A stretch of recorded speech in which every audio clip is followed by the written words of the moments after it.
నేను ఒక mobile phone కొన్నానండి. SIM card నా పేరు మీద ఉంది. నా సొంత డబ్బులతో రీఛార్జ్ కూడా చేసుకుంటున్నా. బ్యాలెన్స్ లేకపోతే నా అవుట్ గోయింగ్ కాల్స్ ఆపేయి. అది నీ వ్యాపార ధర్మం.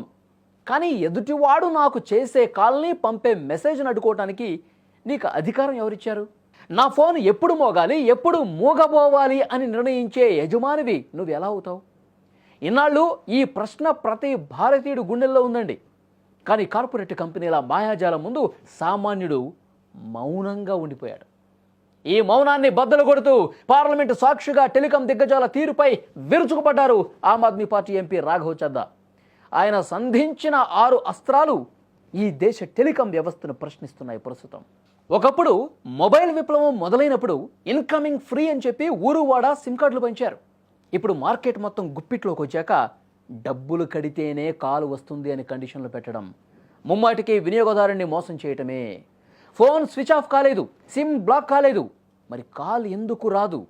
ఇది టెలికాం కంపెనీల డిజిటల్ పెత్తనం తప్ప మరొకటి కాదు. దేశంలో 40% మంది సామాన్యులు రోజువారీ కూలీలు ఉన్నారు. వారికి ప్రతి నెల 300 రూపాయలు పెట్టి రీఛార్జ్ చేయటం భారమే. వారం రోజులు పని లేకపోతే రీఛార్జ్ ఆగిపోవచ్చు.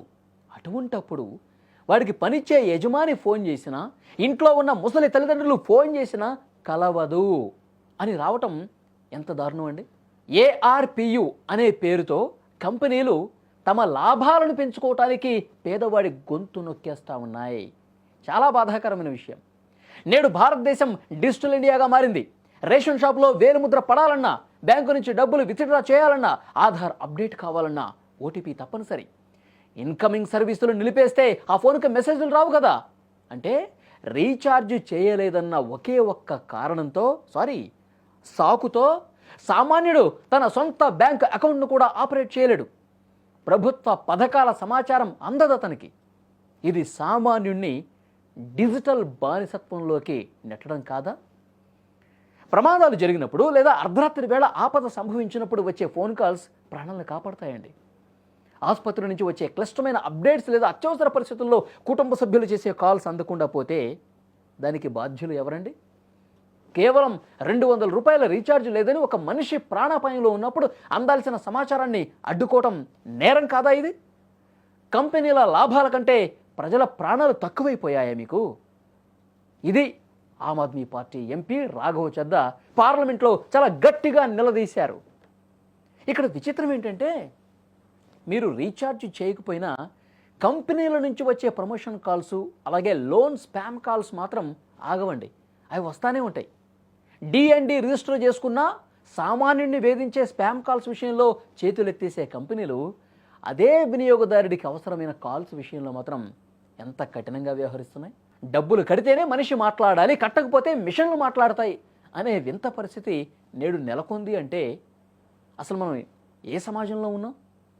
కేంద్ర ప్రభుత్వాలు దీంట్లో మార్పులు చేయాల్సినటువంటి అవసరం లేదా? Telecom regulatory authority of India ఈ అరాచకాన్ని చూస్తూ ఊరుకోకూడదు కదా. సిమ్ యాక్టివ్గా ఉన్నంతకాలం కనీసం ఇన్కమింగ్ కాల్స్, ఎస్ఎంఎస్ సదుపాయం ఉచితంగా ఉండాలి కదా. అవుట్ గోయింగ్ కాల్స్కి మాత్రమే ఛార్జీలు వసూలు చేసే పాత పద్ధతిని మళ్ళీ తీసుకురావాల్సినటువంటి అవసరం ఉంది. టెలికాం అనేది కేవలం లాభసాటి వ్యాపారం మాత్రమే కాదు, అది ఒక నిత్యావసర సేవ ప్రస్తుతం. ఈ దిశగా ప్రభుత్వం తక్షణమే చర్యలు తీసుకోవాలని రాఘవ్ చద్దా చేసిన డిమాండ్ ఇప్పుడు దేశవ్యాప్తంగా కూడా తీవ్రమైనటువంటి చర్చకు దారితీసింది. ఈ వీడియో మీద తప్పకుండా మీ అభిప్రాయాన్ని కూడా కామెంట్ బాక్స్లో తెలియజేయండి.